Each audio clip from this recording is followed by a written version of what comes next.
प्यारे देशवासियों, नमस्कार। मन की बात में एक बार फिर बात होगी देश की सफलताओं की, देशवासियों की उपलब्धियों की।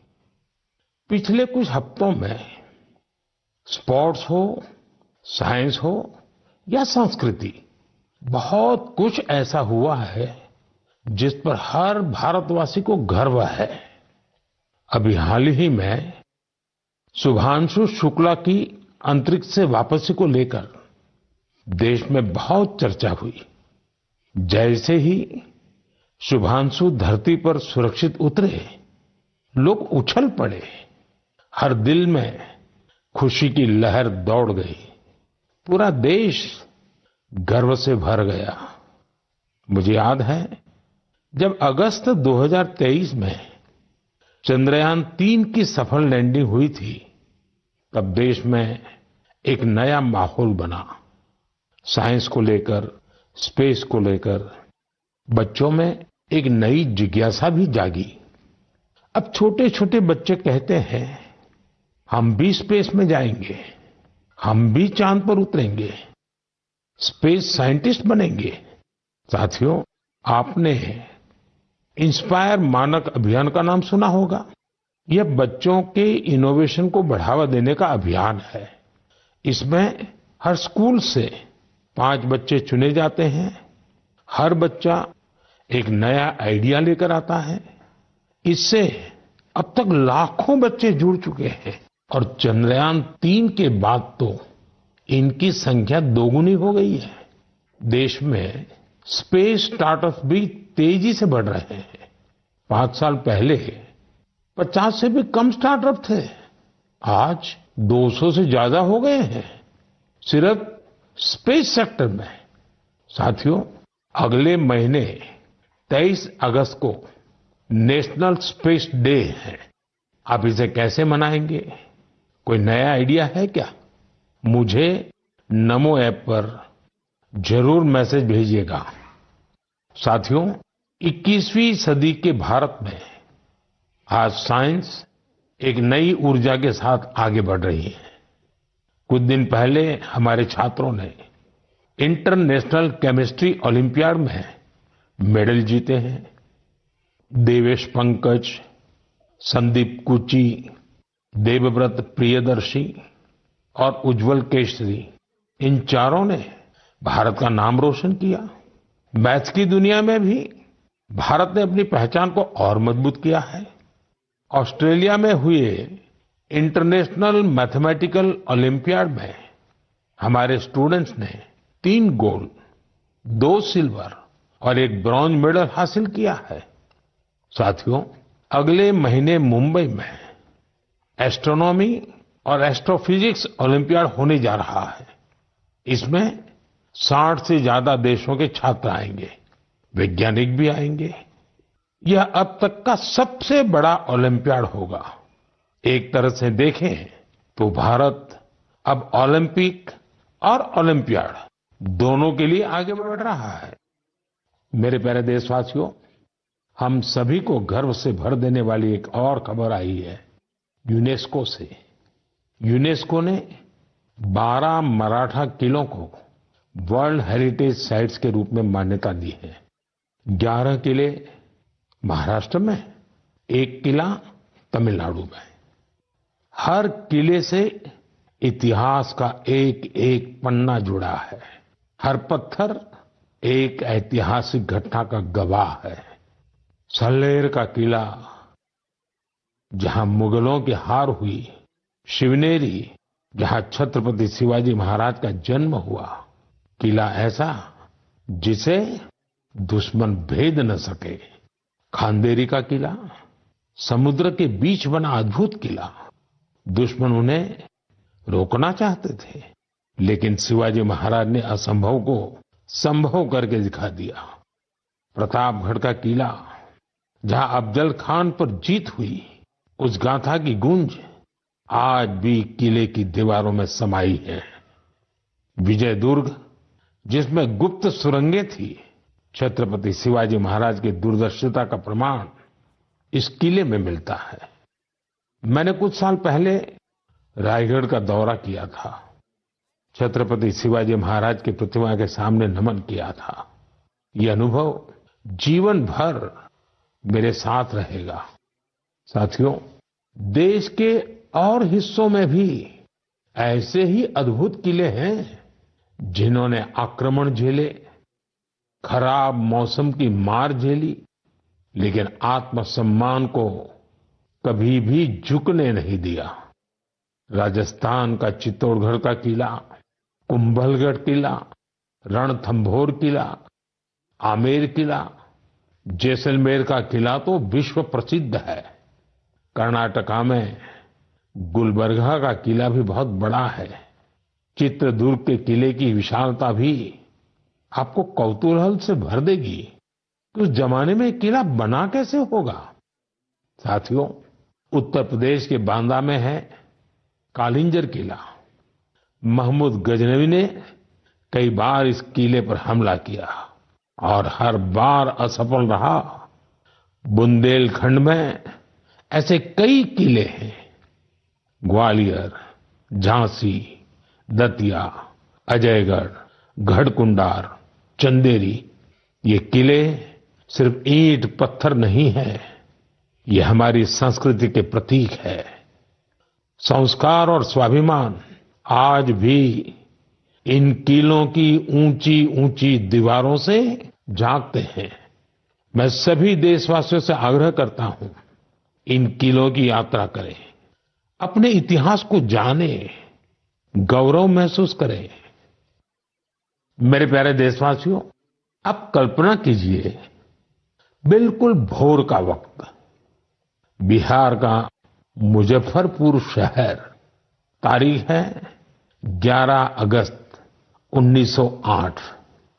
हर गली, हर चौराहा, हर हलचल उस समय जैसे थमी हुई थी।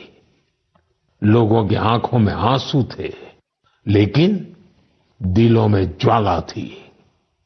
लोगों ने जेल को घेर रखा था, जहां एक 18 साल का युवक अंग्रेजों के खिलाफ अपना देश प्रेम व्यक्त करने की कीमत चुका रहा था। जेल के अंदर अंग्रेज अफसर एक युवा को फांसी देने की तैयारी कर रहे थे। उस युवा के चेहरे पर भय नहीं था, बल्कि गर्व से भरा हुआ था। वो गर्व जो देश के लिए मर मिटने वालों को होता है।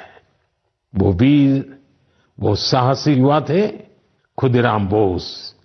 सिर्फ 18 साल की उम्र में उन्होंने वो साहस दिखाया जिसने पूरे देश को झकझोर दिया।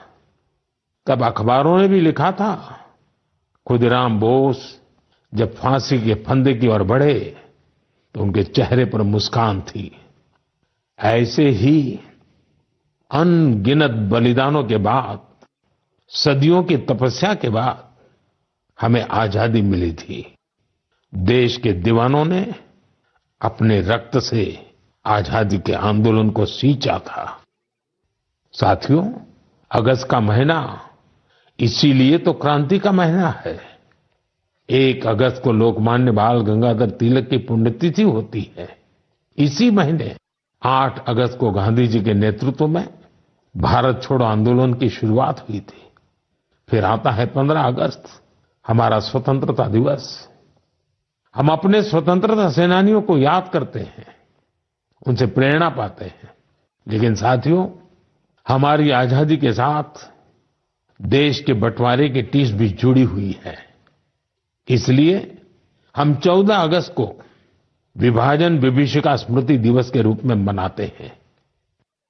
मेरे प्यारे देशवासियों, 7 अगस्त 1905 को एक और क्रांति की शुरुआत हुई थी। स्वदेशी आंदोलन ने स्थानीय उत्पादों और खासकर हैंडलूम को एक नई ऊर्जा दी थी।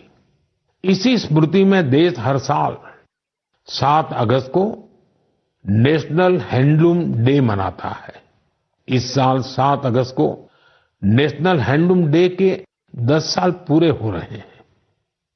आजादी की लड़ाई के समय जैसे हमारी खादी ने आजादी के आंदोलन को नई ताकत दी थी, वैसे ही आज जब देश विकसित भारत बनने के लिए कदम बढ़ा रहा है, तो टेक्सटाइल सेक्टर देश की ताकत बन रहा है।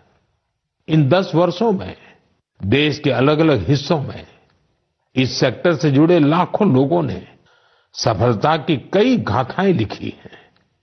महाराष्ट्र के पैठण गांव की कविता धवले पहले एक छोटे से कमरे में काम करती थी। न जगह थी और न ही सुविधा। सरकार से मदद मिली, अब उनका हुनर उड़ान भर रहा है। वो 3 गुना ज्यादा कमा रही है। खुद अपनी बनाई पैठणी साड़ियां बेच रही है। उड़ीसा के मयूरभंज में भी सफलता की ऐसी ही कहानी है। यहाँ 650 से ज्यादा आदिवासी महिलाओं ने संथाली साड़ी को फिर से जीवित किया है। अब ये महिलाएं हर महीने हजारों रुपये कमा रही हैं। ये सिर्फ कपड़ा नहीं बना रही, अपनी पहचान गढ़ रही हैं। बिहार के नालंदा से नवीन कुमार की उपलब्धि भी प्रेरणादायक है। उनका परिवार पीढ़ियों से इस काम से जुड़ा है। लेकिन सबसे अच्छी बात ये कि उनके परिवार ने अब इस फील्ड में आधुनिकता का भी समावेश किया है। अब उनके बच्चे हैंडलूम टेक्नोलॉजी की पढ़ाई कर रहे हैं, बड़े ब्रांड्स में काम कर रहे हैं। ये बदलाव सिर्फ एक परिवार का नहीं है, ये आसपास के अनेक परिवारों को आगे बढ़ा रहा है। साथियों, टेक्सटाइल भारत का सिर्फ एक सेक्टर नहीं है, ये हमारी सांस्कृतिक विविधता की मिसाल है। आज टेक्सटाइल और अपैरेल मार्केट बहुत तेजी से बढ़ रहा है और इस विकास की सबसे सुंदर बात यह है कि गांवों की महिलाएं, शहरों के डिजाइनर, बुजुर्ग बुनकर और स्टार्टअप शुरू करने वाले हमारे युवा सब मिलकर इसे आगे बढ़ा रहे हैं। आज भारत में 3000 से ज्यादा टेक्सटाइल स्टार्टअप सक्रिय हैं। कई स्टार्टअप्स ने भारत की हैंडलूम पहचान को ग्लोबल हाइट दी है। साथियों, 2047 के विकसित भारत का रास्ता आत्मनिर्भरता से होकर गुजरता है और आत्मनिर्भर भारत का सबसे बड़ा आधार है वोकल फॉर लोकल। जो चीजें भारत में बनी हो, जिसे बनाने में किसी भारतीय का पसीना बहा हो, वही खरीदे और वही बेचे, ये हमारा संकल्प होना चाहिए। मेरे प्यारे देशवासियों, भारत की विविधता की सबसे खूबसूरत झलक हमारे लोकगीतों और परंपराओं में मिलती है और इसी का हिस्सा होता है हमारे भजन और हमारे कीर्तन। लेकिन क्या आपने कभी सुना है कि कीर्तन के जरिए फॉरेस्ट फायर के प्रति लोगों को जागरूक किया जाए? शायद आपको विश्वास न हो, लेकिन ओडिशा के क्योंझर जिले में एक अद्भुत कार्य हो रहा है। यहाँ राधा कृष्ण संकीर्तन मंडली नाम की एक टोली है। भक्ति के साथ साथ ये टोली आज पर्यावरण संरक्षण का भी मंत्र जप रही है।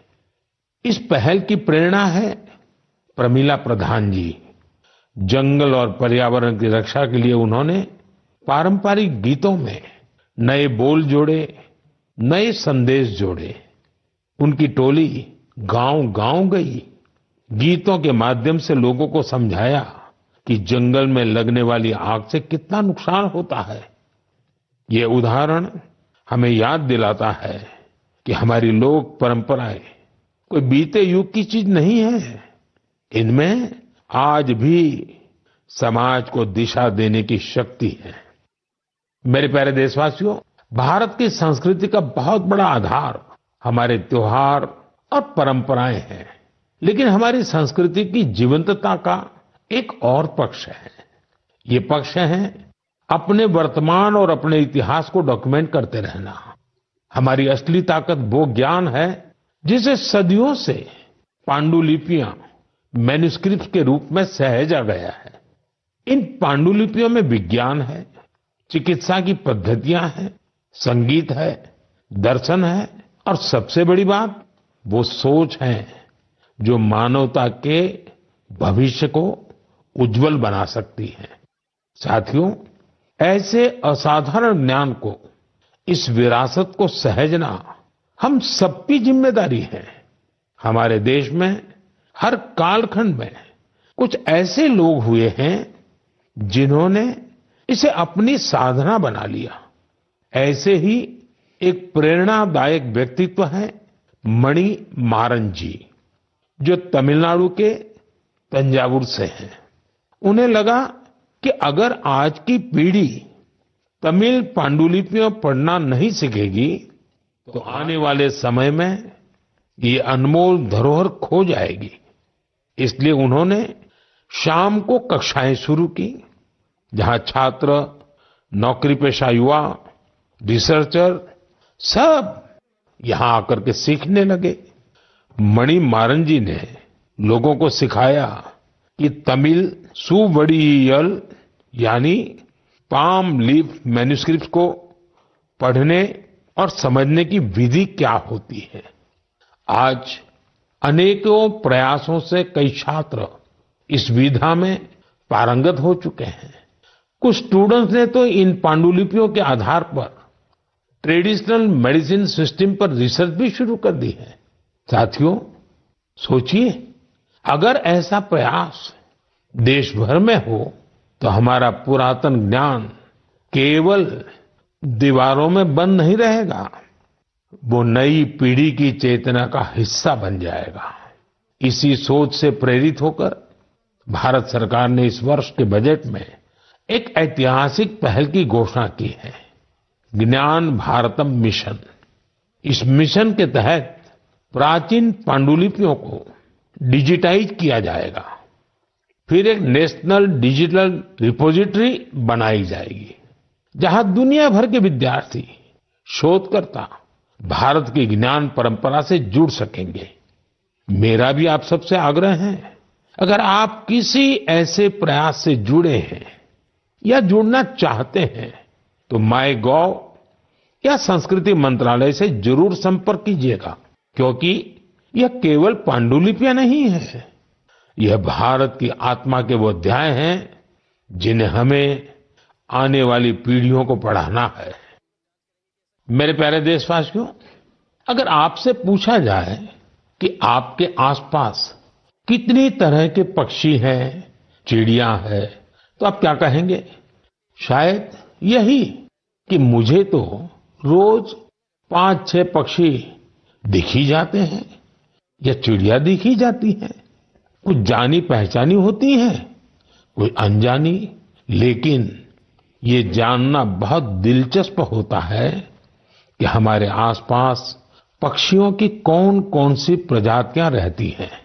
हाल ही में एक ऐसा ही शानदार प्रयास हुआ है। जगह है असम का काजीरंगा नेशनल पार्क। वैसे तो ये इलाका अपने राइनोज, गैंडों के लिए मशहूर है, लेकिन इस बार चर्चा का विषय बना है यहाँ के घास के मैदान और उनमें रहने वाली चिड़िया। यहाँ पहली बार ग्रासलैंड बर्ड सेंसस हुआ है। आप जानकर खुश होंगे, इस सेंसस की वजह से पक्षियों की 40 से ज्यादा प्रजातियों की पहचान हुई है। इनमें कई दुर्लभ पक्षी शामिल हैं। आप सोच रहे होंगे, इतने पक्षी कैसे पहचान में आए? इसमें टेक्नोलॉजी ने कमाल किया। सेंसस करने वाली टीम ने आवाज रिकॉर्ड करने वाले यंत्र लगाए, फिर कंप्यूटर से उन आवाजों का विश्लेषण किया, एआई का उपयोग किया।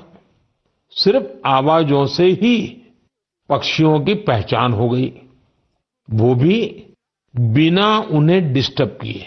सोचिए, टेक्नोलॉजी और संवेदनशीलता जब एक साथ आते हैं तो प्रकृति को समझना कितना आसान और गहरा हो जाता है। हमें ऐसे प्रयासों को बढ़ावा देना चाहिए ताकि हम अपनी जैव विविधता को पहचान सके और अगली पीढ़ी को भी इसे जोड़ सके।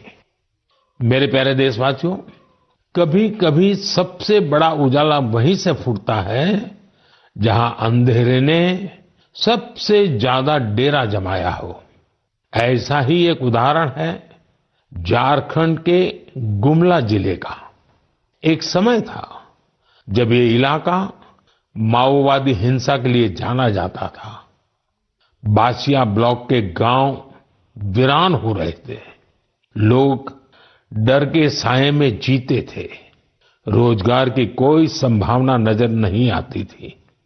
जमीनें खाली पड़ी थी और नौजवान पलायन कर रहे थे।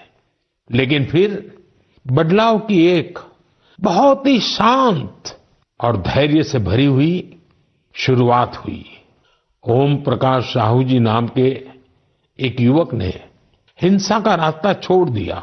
उन्होंने मछली पालन शुरू किया।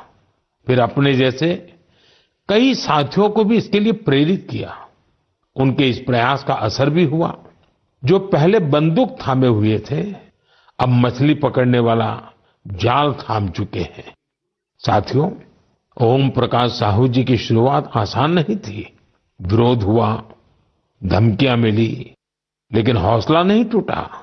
जब प्रधानमंत्री मत्स्य संपदा योजना आई तो उन्हें नई ताकत मिली।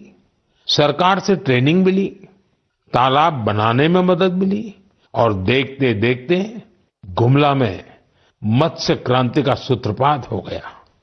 आज बासिया ब्लॉक के 150 से ज्यादा परिवार मछली पालन से जुड़ चुके हैं। कई तो ऐसे लोग हैं जो कभी नक्सली संगठन में थे। अब वे गांव में ही सम्मान से जीवन जी रहे हैं और दूसरों को रोजगार दे रहे हैं। गुमला की यह यात्रा हमें सिखाती है, अगर रास्ता सही हो और मन में भरोसा हो तो सबसे कठिन परिस्थितियों में भी विकास का दीप जल सकता है। मेरे प्यारे देशवासियों, क्या आप जानते हैं ओलंपिक के बाद सबसे बड़ा खेल आयोजन कौन सा होता है? इसका उत्तर है world police and fire games. दुनिया भर के पुलिसकर्मी, फायर फाइटर्स, सिक्योरिटी से जुड़े लोग, उनके बीच होने वाला स्पोर्ट्स टूर्नामेंट। इस बार यह टूर्नामेंट अमेरिका में हुआ और इसमें भारत ने इतिहास रच दिया। भारत ने करीब करीब 600 मेडल जीते। 71 देशों में हम टॉप 3 में पहुंचे।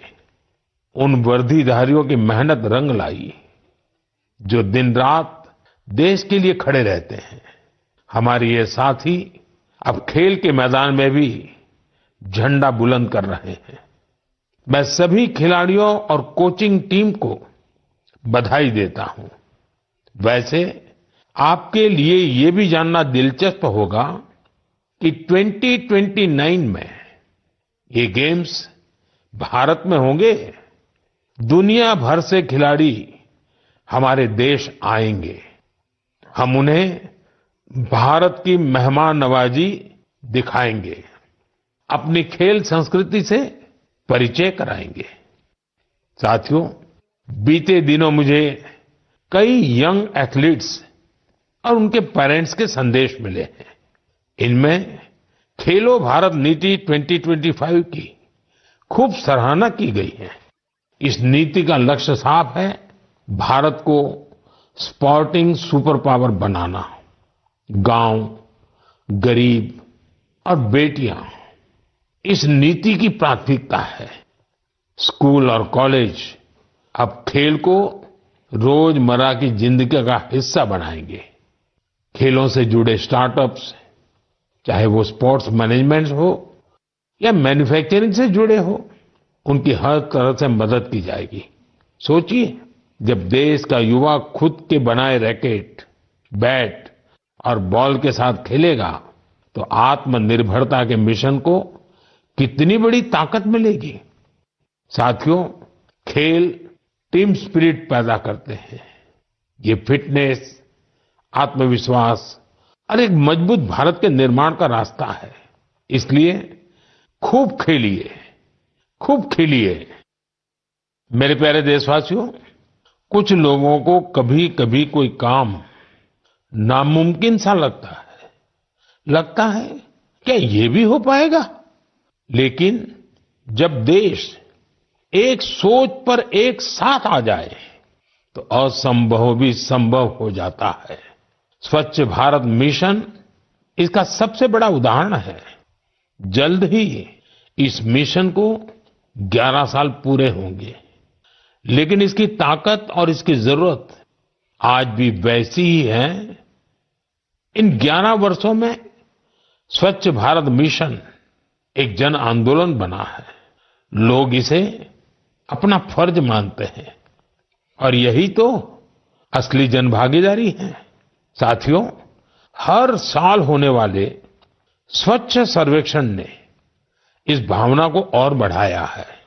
इस साल देश के 4,500 से ज्यादा शहर और कस्बे इससे जुड़े 15 करोड़ से अधिक लोगों ने इसमें भाग लिया। ये कोई सामान्य संख्या नहीं है, ये स्वच्छ भारत की आवाज है। साथियों, स्वच्छता को लेकर हमारे शहर और कस्बे अपनी जरूरतों और माहौल के हिसाब से अलग अलग तरीकों से काम कर रहे हैं और इनका असर सिर्फ इन शहरों तक नहीं है, पूरा देश इन तरीकों को अपना रहा है। उत्तराखंड में कीर्तिनगर के लोग पहाड़ों में वेस्ट मैनेजमेंट की नई मिसाल कायम कर रहे हैं। ऐसे ही बेंगलुरु में टेक्नोलॉजी से ऑर्गेनिक वेस्ट मैनेजमेंट का काम हो रहा है। अरुणाचल में एक छोटा सा शहर रोइंग है। एक समय था जब यहां लोगों के स्वास्थ्य के सामने वेस्ट मैनेजमेंट बहुत बड़ा चैलेंज था। यहां के लोगों ने इसकी जिम्मेदारी ली। ग्रीन रोइंग इनिशिएटिव शुरू हुआ और फिर रिसाइकल वेस्ट से एक पूरा पार्क बना दिया गया। ऐसे ही कराड़ में, विजयवाड़ा में वाटर मैनेजमेंट के कई नए उदाहरण बने हैं। अहमदाबाद में रिवर फ्रंट पर सफाई ने भी सबका ध्यान खींचा है। साथियों, भोपाल की एक टीम का नाम है सकारात्मक सोच। इसमें 200 महिलाएं हैं। ये सिर्फ सफाई नहीं करती, सोच भी बदलती है।